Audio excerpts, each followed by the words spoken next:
Hi, everyone. Welcome. Grab a seat and get comfortable. You have just entered the Smartest Doctor in the Room podcast, where you can get the best information anytime, anywhere. I'm your host, Dr. Dean Mitchell. Today, I'm going to be speaking with a top expert on hair analysis and how it reflects your inner health, not your external appearance. What does our hair tell us about our health? I must admit, for 3 decades that I've been in practice, I have never used hair analysis in my diagnostic workups. For the most part, I had never heard of a reliable laboratory doing proper analysis, and I really wasn't sure what type of conditions would be most helped by using this methodology. One area where I did hear that hair analysis could have value was in heavy metal testing and cancer. But again, it never really directly intersected with my work. My opinion and interest changed on this subject when I recently read an article in the New York Times about 2 weeks ago. And it was about the families in Los Angeles that were returning to their homes that had been affected by the wildfires. Their homes had not been safe to return to for months because of all the toxic residue from the fires. And so a lot of them were staying in hotels while their homes were being repaired. The insurance companies were paying for the damage to their homes and also for the hotels they were staying at. But as mentioned in this article, the insurance company, I guess, was getting a little tired of paying the hotel bills and said, okay, it's all right to go back to your house now. And a lot of them were concerned. And in fact, the New York Times got involved and they hired my guest today in his company to actually do some of this specific testing. Hi, I'm inviting all of my loyal subscribers of the podcast to join my new Patreon page. For $10 a month, you will not only be supporting the podcast so I can continue to bring you the smartest doctors on the show, but in addition, you will be getting a monthly newsletter with the key findings from the podcast for that month that's not available anywhere else. And wait for it, you will also get to submit a question I will personally answer regarding anything concerning the podcast. I can't give personal medical advice, but I can make sure that you get the best medical information, which is the goal of the podcast. So please join my Patreon page and make the Smartest Doctor in the Room podcast the best healthcare podcast out there. Toxic mold exposure in the home is dangerous to your health. I see patients every week in my practice who are suffering from the effects of toxic mold. And in many cases, they were living in a home where they didn't even know mold was present. That's why I recommend to patients who suspect they are ill, possibly from toxic mold exposure, to obtain a test from Immunolytics, a company that specializes in mold detection with simple mold plates for your home or office. The mold plates are put in various rooms of your home and then left open for an hour. They are then closed up and you observe them for 5 days. If the mold plates show growth, you can send them back to Immunolytics and the company will analyze them and interpret the results for you. Please see the link in the show notes to order your mold plates from Immunolytics and use the code SMARTESTDOC to get a 5% discount. So my guest today is Dr. Manish Arora. He's the Vice Chair of Environmental Medicine and Public Health at the Icahn School of Medicine at Mount Sinai Hospital here in New York City. He's also the founder and the CEO of LinusBio, a company that is a leader in hair analysis for disease and health. His lab is able to assess toxins from just strands of hair. And we're going to discuss later on about the cases of the families in Los Angeles. But I really want to get into the subject. So I am super pleased to welcome Dr. Manish Arora to the podcast. Dr. Mitchell, pleasure to be here, and I'm looking forward to today's discussion. Okay.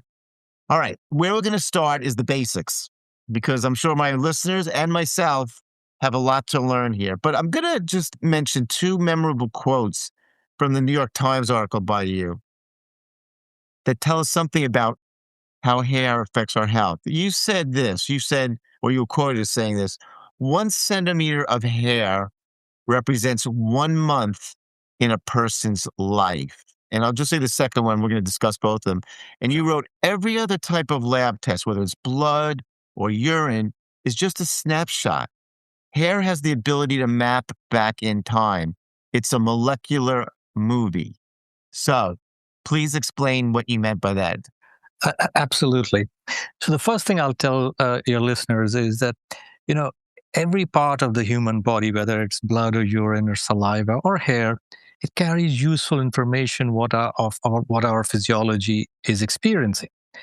However, let's start with blood. It turns over. So in a sense, it forgets.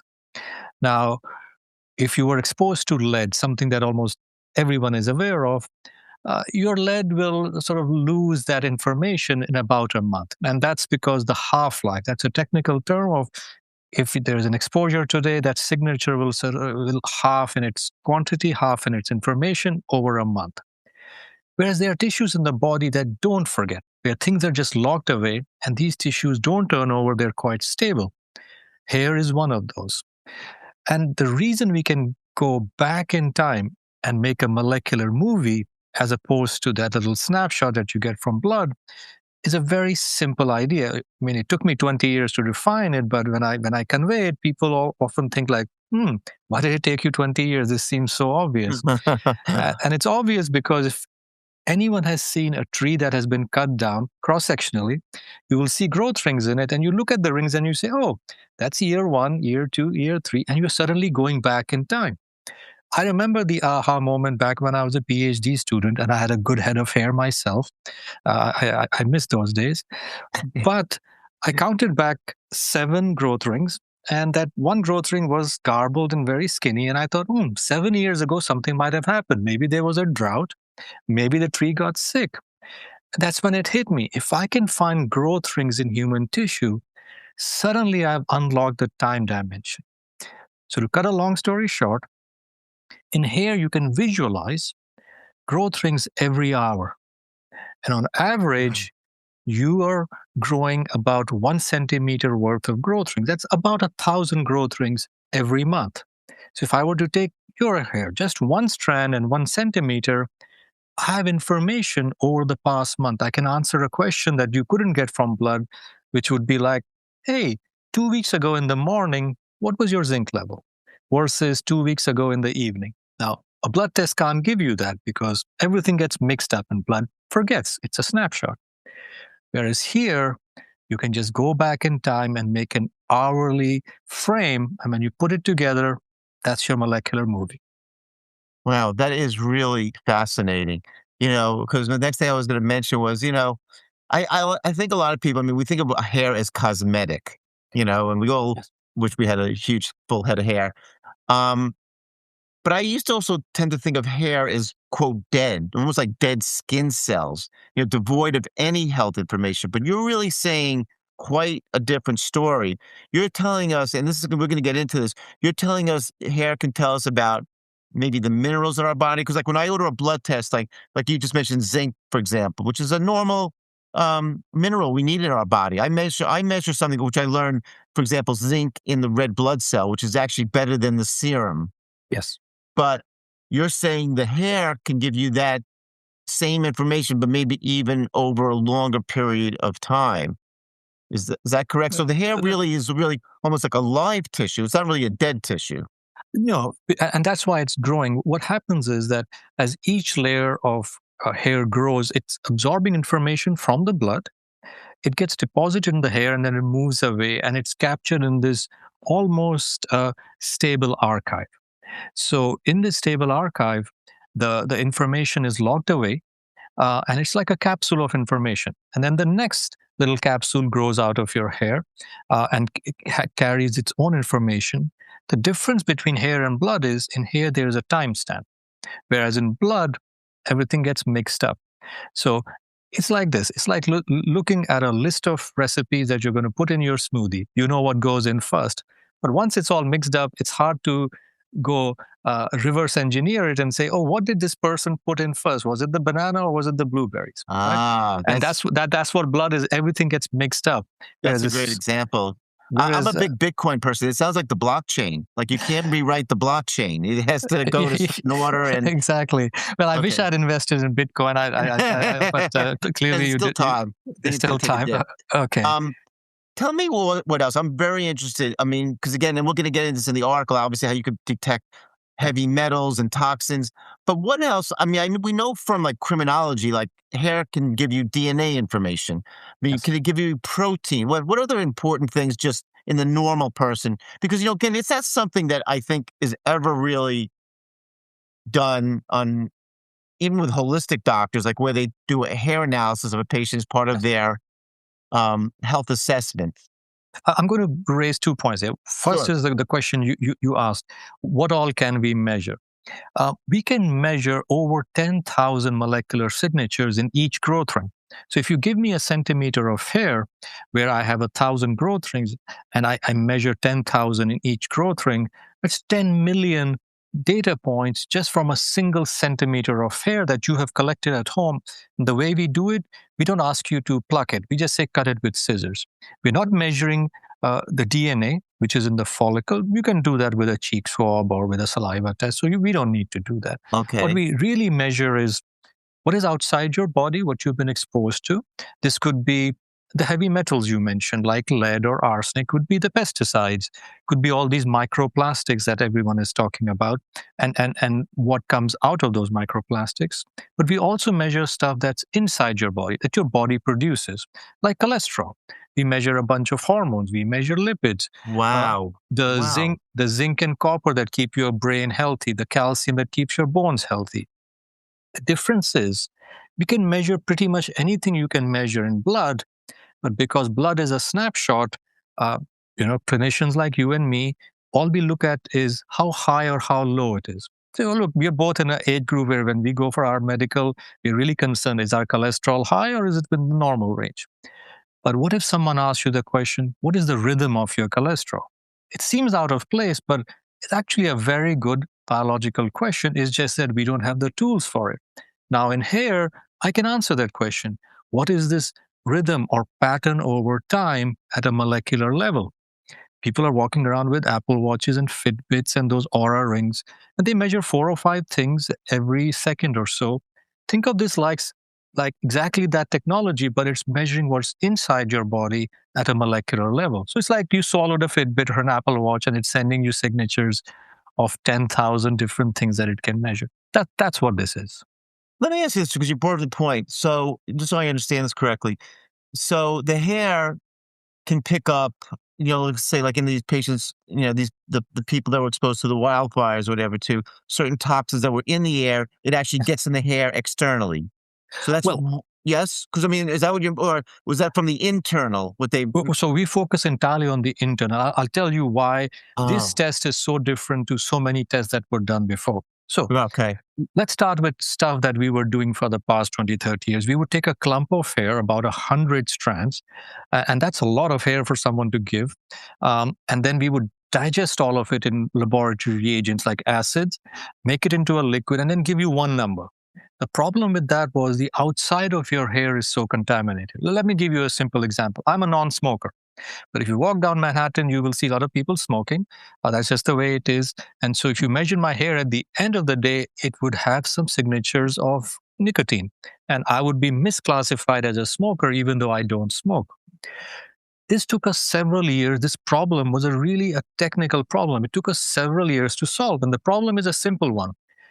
How do I go inside the hair, remove the outer contaminated hair, the outer contaminated layer, I should say, which is made of keratin, which is quite impervious. But I need to remove that and just look at the inner core, which was in direct communication with the blood. So then I can measure what's coming from inside your body, what you've actually absorbed, not what's outside your body. We had to go and build robots. We have gone through multiple versions, spectacular failures before we had the success. And the one thing we achieved that no one else had was we figured out how to open up hair lengthwise like a book. So we're not cutting it cross-sectionally.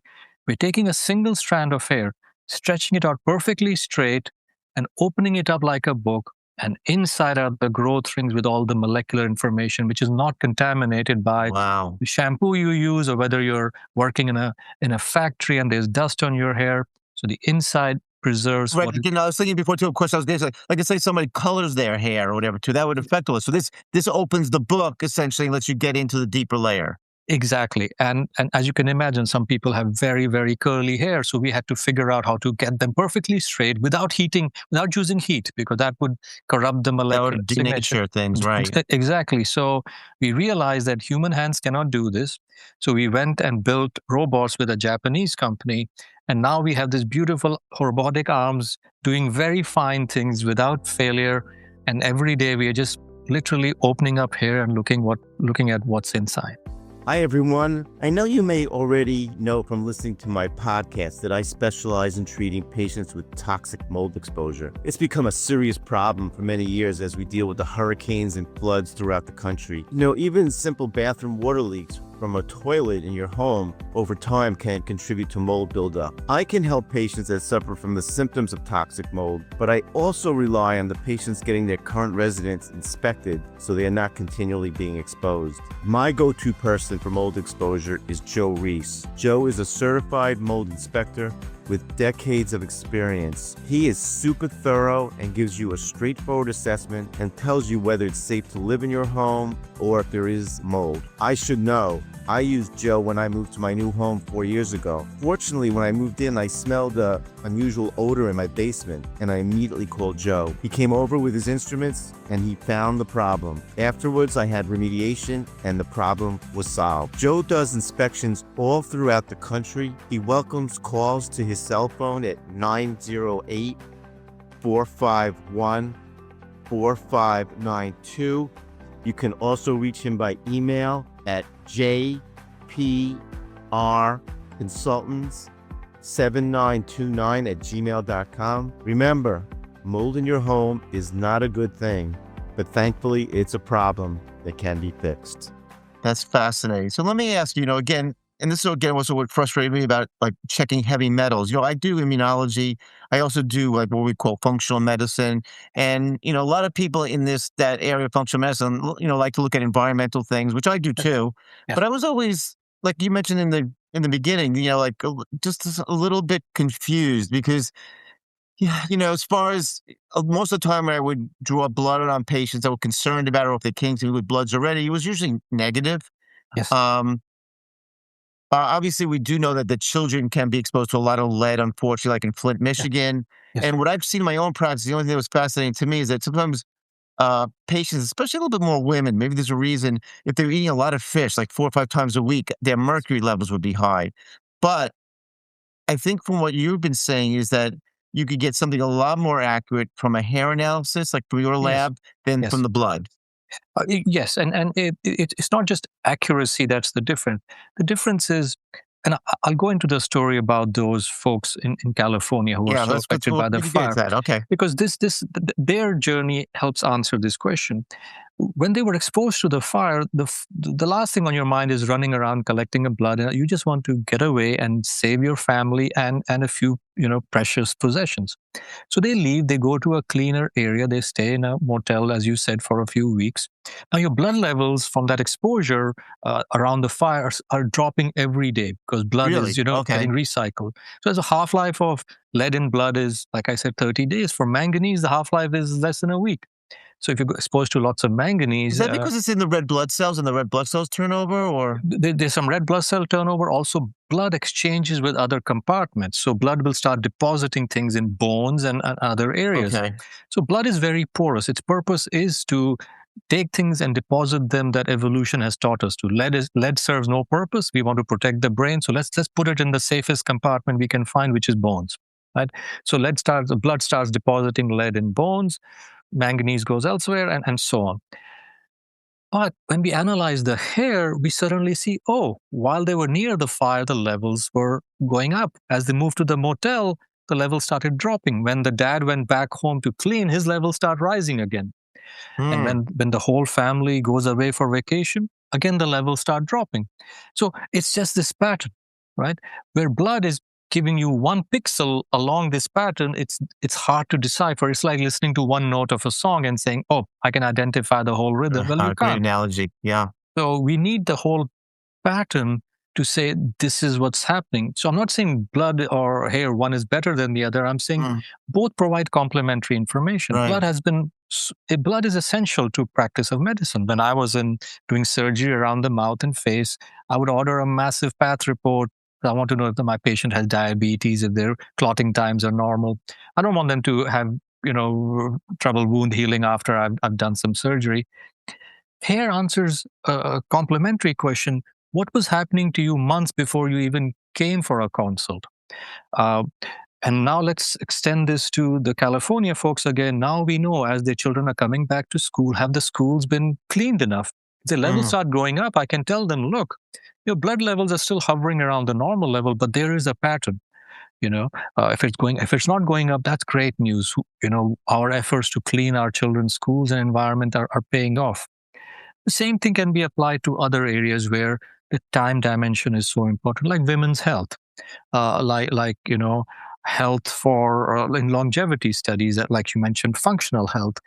We need to look at all these rhythms that are sort of second tier in modern medicine that is so disease focused that we forget that a healthy life is full of rhythms. Whether it's a weekly rhythm or day-night rhythm, a monthly rhythm, or even seasonal patterns. Right now in winter, if you're in New York, your mood's pretty low. This has been a brutal winter. So I wonder what's doing to my hormones.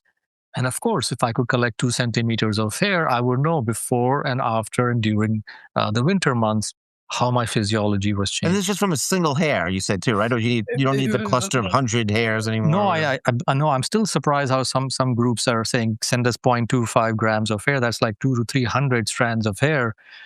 We just need one or two strands of hair, and we measure many exposures and our body's reaction to it, what's inside as well.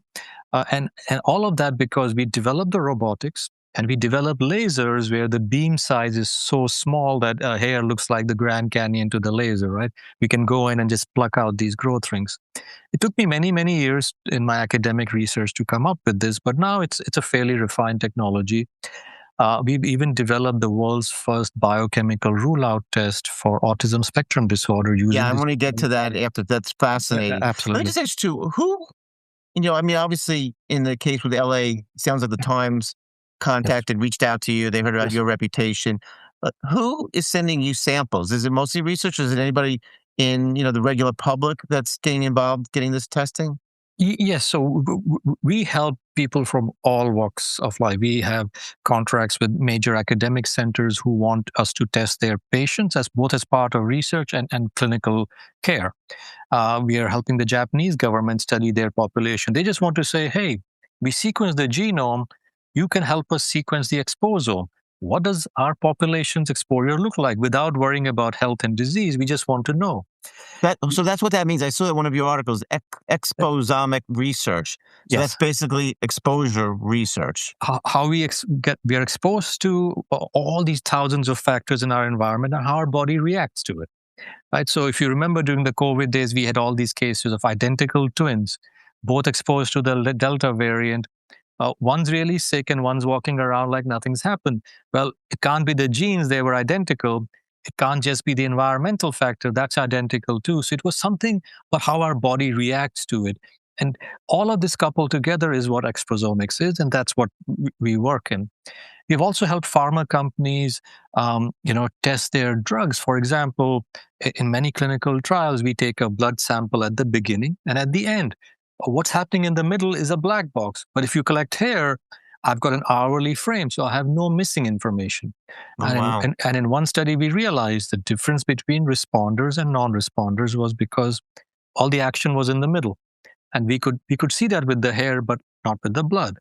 So this technology, it's only limited by your imagination. Wow. You can do so much. It's like saying, well, I've got a camera. I would expect this from a dermatologist or something. It's interesting how you got into this. But let me ask you one other thing, too. We hear a lot about, the BPA, the phthalates. I mean, people are all going crazy about being carcinogenic, causing hormonal issues with people. And I've seen from other labs that do blood work, which it Yes. tends to show me nothing most of the time.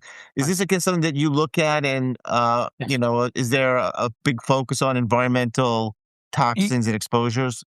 Absolutely. We look at phenols like BPA, and also many of your readers or listeners might not know, but BPA has been replaced with other phenols which are less popular, like BPF and BPS. And we look at a whole range of over a dozen phthalates, which are plasticizers and can disrupt your endocrine system, your hormonal systems, result in early puberty, result in some neurological attention issues, and the such. So we look at over 150 such chemicals. I always tell people, if you look at a typical American home and what we are exposed to inside, we're only measuring two things. We're measuring temperature through our thermostat and fire and carbon monoxide. That's if there is a fire, and that's all we measure. Then we are being exposed to hundreds of things that we could potentially modify. So we've just finished a project with an advocacy group for breast cancer survivors, and we are showing them how many of their cosmetics are full of chemicals that are actually linked to bad endocrine disruption. And endocrine disruption is so important if you're a breast cancer survivor. Wow. The phenols, the phthalates, the forever compounds, the type that make your cookware non-stick and is really bad for your brain, the flame retardants that people spray on their furniture. We pick up all of that. We also pick up secondhand tobacco smoke. If your child is getting smoked, exposed during their commute or somewhere else, then we can tell you. Wow. Again, also talking about how hair is seen in medicine, and in my career too. There are certain diseases like hypothyroidism, where you have an underactive thyroid, or iron deficiency, where we know you get hair loss. But this Yes. is really a whole other ball game. And, it's not really so much about the hair being, receding or being lost. It's that it's like a magnet for what's happening in the body and your exposures. You've given a very good analogy. It is like a magnet. It absorbs so much from blood, and whether it's medication or things you've been exposed to or things that your body is producing, and just stores them in this very, in an archival manner. It's just very reliable, and I can almost go back and put a timestamp on it. So hair is just such a wonderful and such a neglected tissue. Well, I'm just curious personally. I mean, you have all this information and this knowledge. What do you do for yourself? I mean, you're in New York, where you get Yes. exposed to a lot of things. Is Yes. there any way, like, you sort of detox yourself, or is there any way someone can increase their health? Um, Absolutely. Absolutely. So, look, you can't change your genes, but you are the CEO of your own house, and you can decide what kind of consumer products you buy, what kind of food you eat. So, for example, I switched to organic food, but I also know that not two organic food brands are not equal, because some of them will be, if some food contains a lot of phthalates or BPA, the organic designation has nothing to do with it. It's just pesticides, hormones, and the such.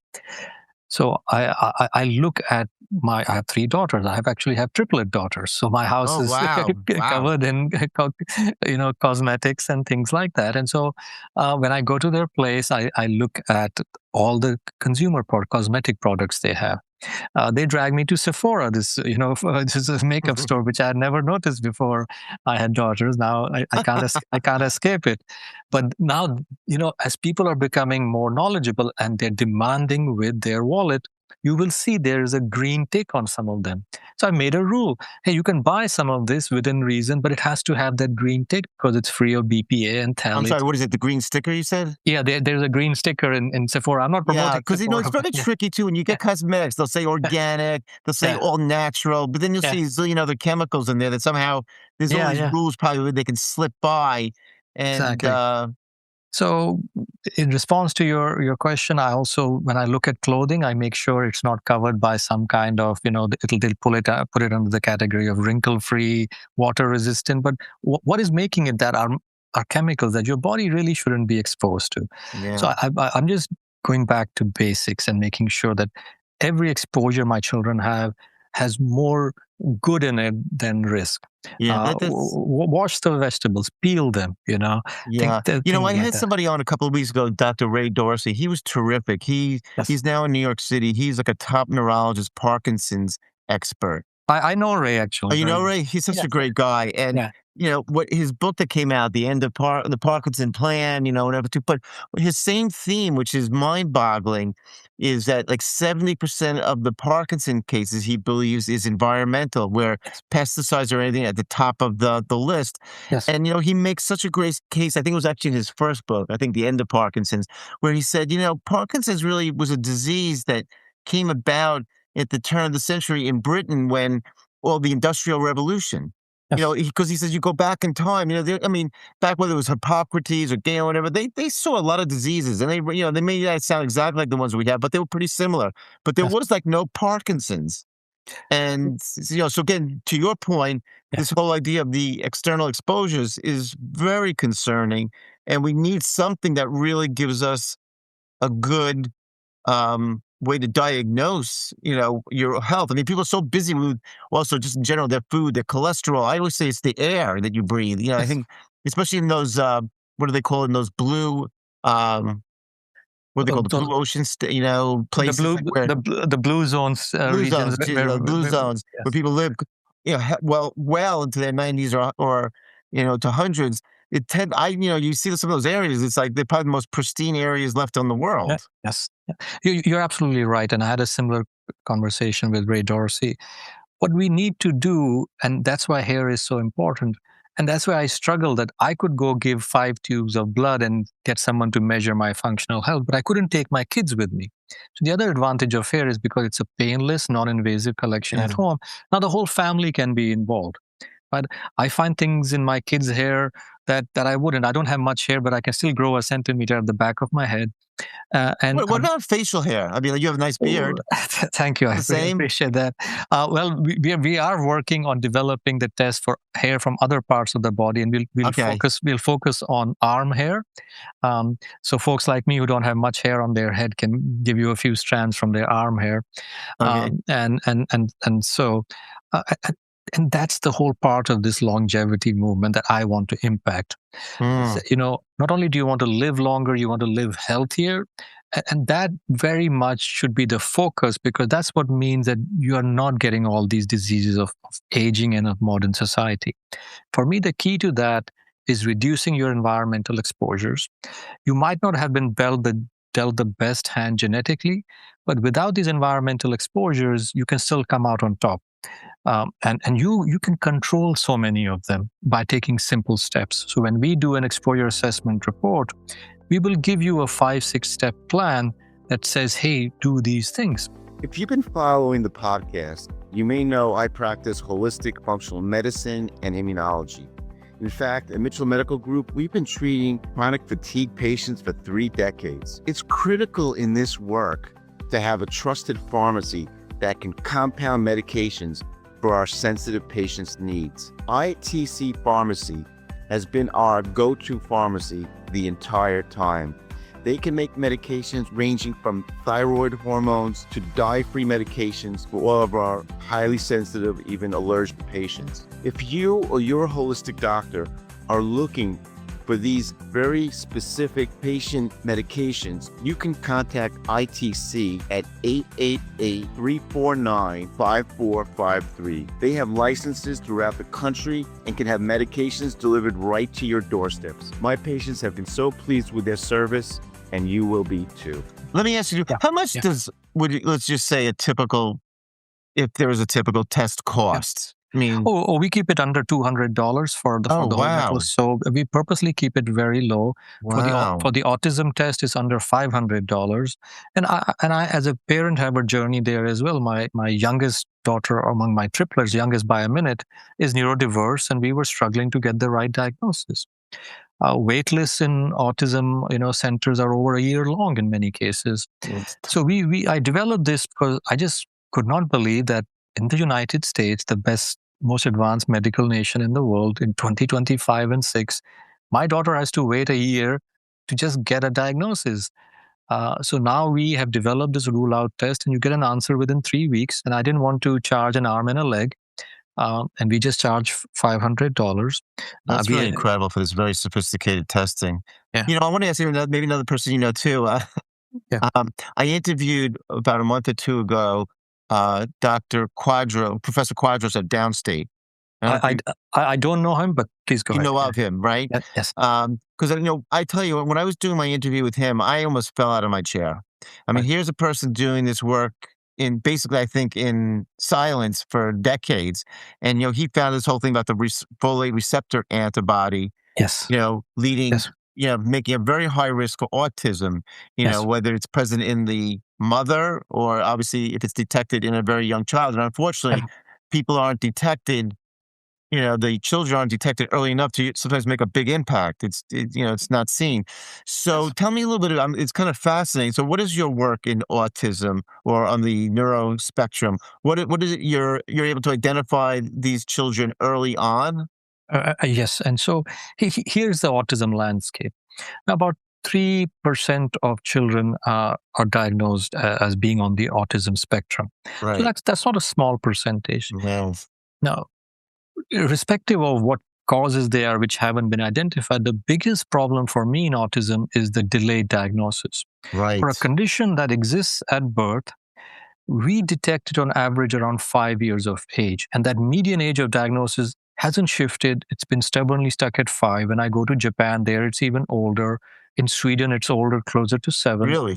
But the human brain, as you know, Dr. Mitchell, is really rapidly developing in the first year of life. Yeah. So when I got into this, I could see that, hey, children who by chance got therapy early, for example, mom and dad were in the profession, so they could look at their baby and say, let's just start therapy. They were doing so much better. In fact, in about 15 to 20% of cases, they would go on to lose the autism diagnosis. They still have autistic traits, Wow. but they're falling below threshold now. So when I looked at my own daughter and how much therapy was helping her, I said, well, every child should just get this at birth and it should be easy. The problem is, unlike most other conditions, like diabetes, where we do a test, in autism, we are still filling out questionnaires. Yeah, right. I mean, right. I mean, I've interviewed many people on that. I mean, the only thing I've come close to is Professor Quadros's doing that folate receptor antibody test, which I think should be done on every woman planning to conceive. Exactly. And so we developed this test where we could take a single strand as early as 1 month of age after birth.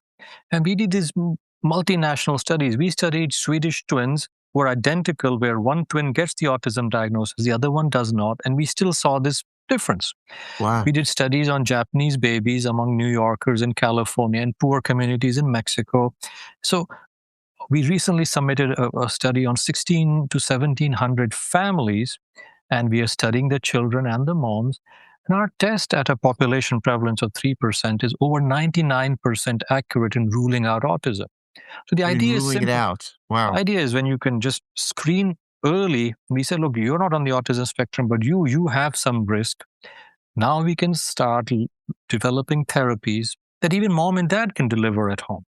So what are you seeing from the hair? I'm just curious. Like I said, Professor Quadros, if you want to say doctor, Professor Quadros was seeing the folate receptor antibody. What are you seeing, if you could explain, that's telling you that this person does not have autism? Absolutely. The folate angle is a legitimate angle, and it does identify one subtype. What we are seeing, and because we are looking at every type of autism, what we are seeing is there are some core pathways, like the zinc copper pathway, that are corrupted in autism spectrum disorder, and they shouldn't surprise anyone. As a doctor, there are conditions where if zinc and copper cycles are disrupted, like Wilson's disease. I remember during my ER rotation, my first schizophrenic patient wasn't schizophrenic at all. They had Wilson's disease, and wow! I've never seen a Wilson's case. I'm still waiting. Well, it's scary because it's a copper metabolism disorder. Their neurons are firing. They're behaving in this dysregulated manner. And it's all linked to the zinc-copper rhythm. Plus, on top of this structural imbalance, metabolic imbalance, there are many other environmental insults. So we measure about 15, 16 environmental exposures and core metabolic pathways, and that's our autism panel. So your panel, if they're positive on a couple of them, that could make them exactly more prone to the autism? Exactly. And because we generate so much data, we use artificial intelligence and machine learning. Then we see there's a core aspect to it. And then if you're in Sweden, maybe you're not being exposed to a lot of lead, but they eat a lot of fish. So like you mentioned, mercury might be what's their trigger. If you live in the Salinas Valley, there's a lot of pesticide workers on farm that use pesticides. So maybe the pesticide is pushing you over the limit. So finally, what pushes you over the threshold might be different, but the core pathways are consistent in different populations. I'm not sure if this is a little bit out of your wheelhouse. My thing that I deal with environmentally is I see a lot of what's called chronic inflammatory response syndrome due to toxic mold. It was a problem I didn't know about 10 years ago, and now Right. I became a specialist in it. Right. Seeing so many cases, it's really fascinating. I've helped so many patients, thank God, working. I've been mentored by some really top uh, doctors, professors in the field.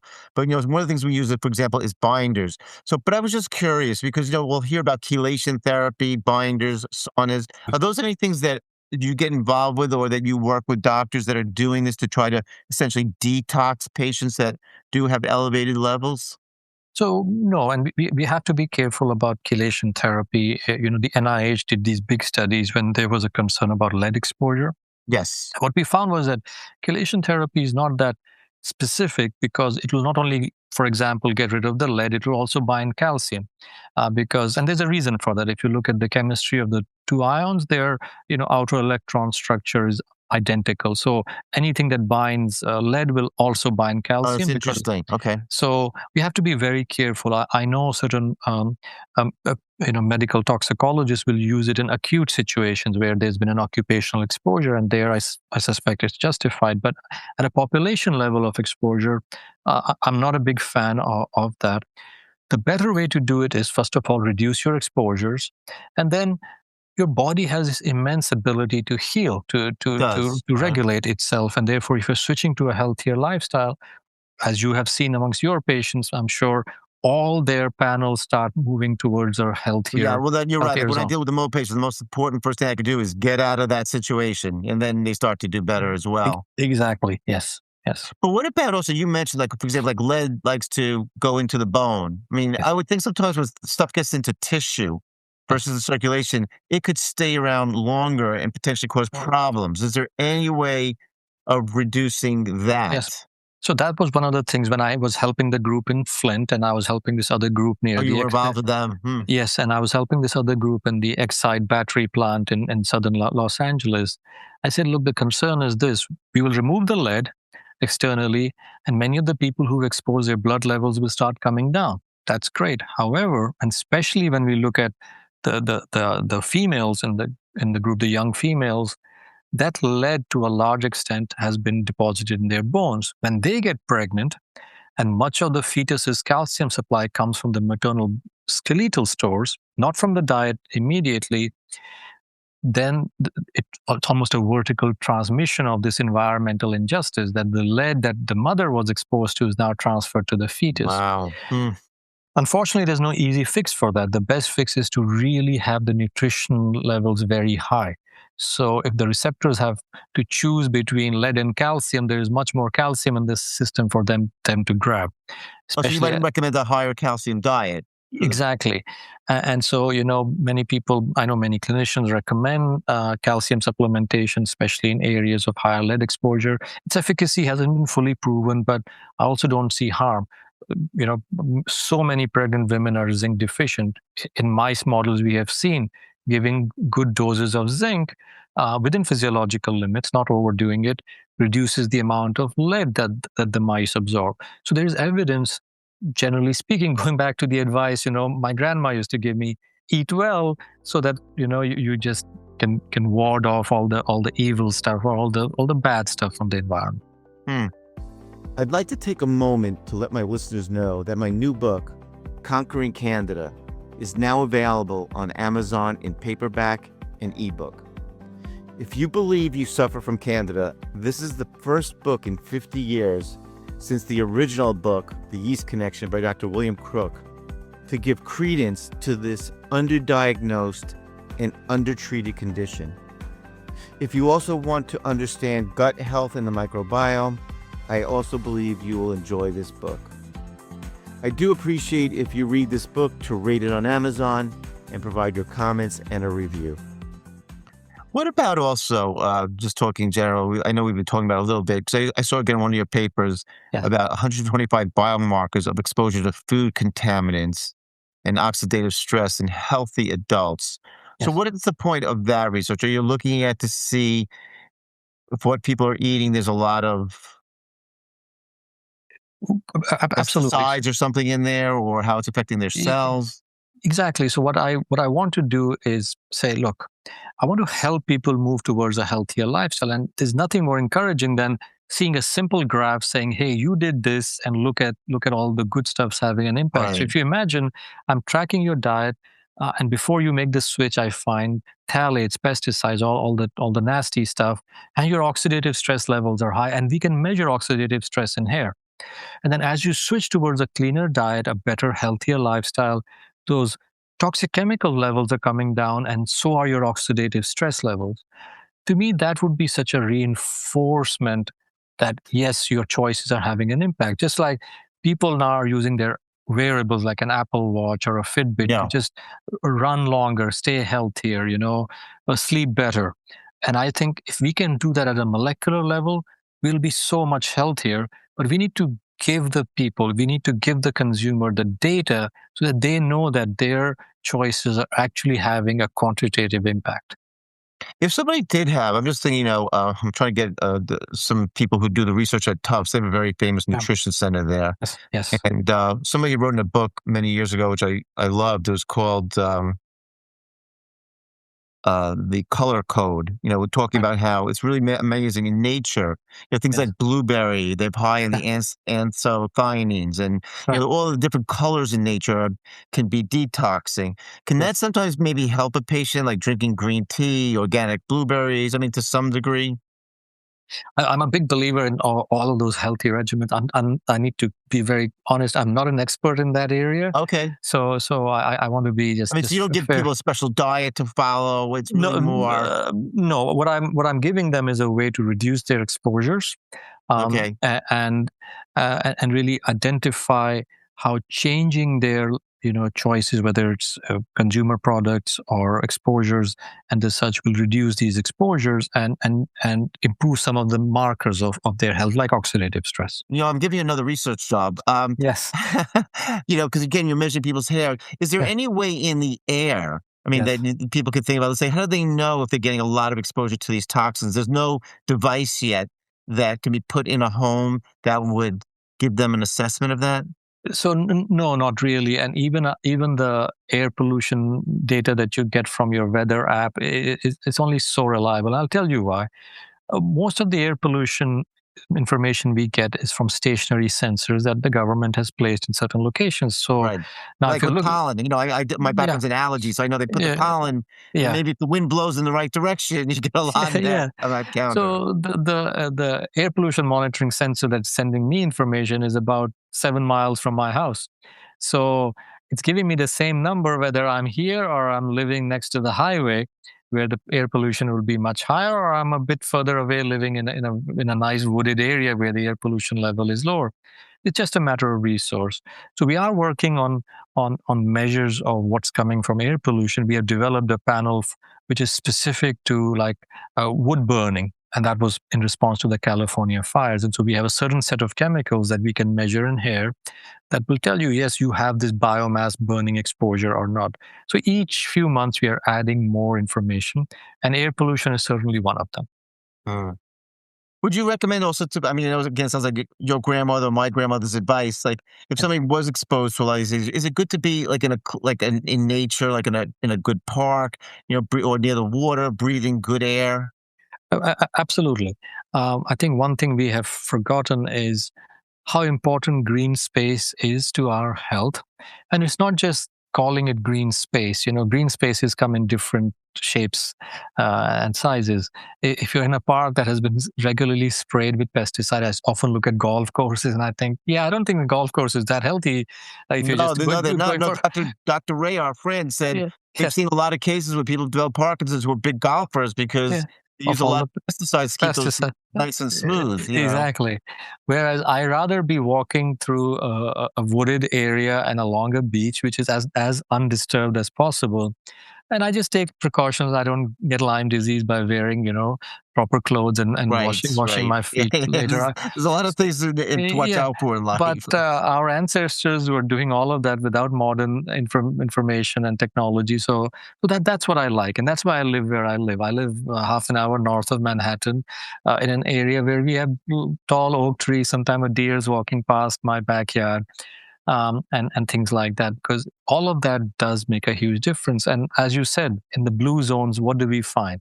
Living close to nature, uh, the number of cycles between farming the food and to your table are few, so there are very few steps. So they're not eating ultra processed food because they live close to where the food supply is, and they have strong connections with their community. They have good friends, lifelong Yes, friends. yes. Those are right. It's Yeah, the big yeah, secret, the simple yeah. things in life. Yes, yes, Um, you wear a couple of different hats. I mean, you're obviously at Mount Sinai doing research. You have yes. this company, is it correct? LinusBio? That is correct, sir. Yes. How do you divide your time, or is it all incorporated into the same thing? It's all in the same thing because LinusBio was a spin out of my NIH center and my research lab at Mount Sinai. Mount Sinai is a not for profit. So, as the interest grew, people wanted to use our platform for many different things, not just research, but also commercial projects like the pharma contracts. By law, I'm no longer supposed to stay within the Mount Sinai ecosystem because it's a not for profit. So I had to move out, and it's been a wonderful journey where I've been able to mentor young scientists and tell them the importance of taking your academic research and giving it back to the taxpayer. Hmm. Often we stop at publishing a paper or writing a book and move on to the next grant, but really the taxpayer doesn't want us to just do that. The taxpayer wants something they can grab and that helps You solve a want something problem, practical. something practical. So it's been a wonderful journey. And I have to thank this wonderful country that as an immigrant, it gives me all this opportunity. Even on these days when the political discourse is so harsh sometimes, all I can say is I'm just so grateful that America is still the land of opportunities, allows people with an idea and a dream to really do something useful. You know, the doctors and scientists that work under you have to be so lucky. You are one of the most humble uh, physicians I've ever met, and obviously probably one of the most accomplished at the same time. It's been an honor getting to interview you. Dr. Rowe, is there anything else you'd like to add or anything like, let's say if somebody wants to get a test from Linus Bio personally to know out, can they go to a website and Absolutely, and please just drop an email on our website. There is a customer service, and I know the person who's manning it 24/7. They'll get back to you. We are here to help. Remember, your taxpayer dollar funded all this work. I am here to serve you because you have really nurtured me to this career.